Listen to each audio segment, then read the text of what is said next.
દિલ્હીમાં થયેલ બ્લાસ્ટના પગલે કચ્છમાં હાઈ એલર્ટ અપાયું। પૂર્વ અને પશ્ચિમ કચ્છ પોલીસ દ્વારા તકેદારીના પગલાં।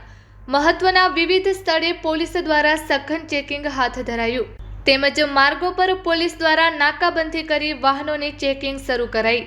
કચ્છના સરહદી વિસ્તારના મહત્વના તમામ સ્થળ પર વાહન ચેકિંગ સાથે પોલીસ સજ્જ। મહત્વની બ્રાન્ચ સહિત સુરક્ષા એજન્સીઓ સતર્ક।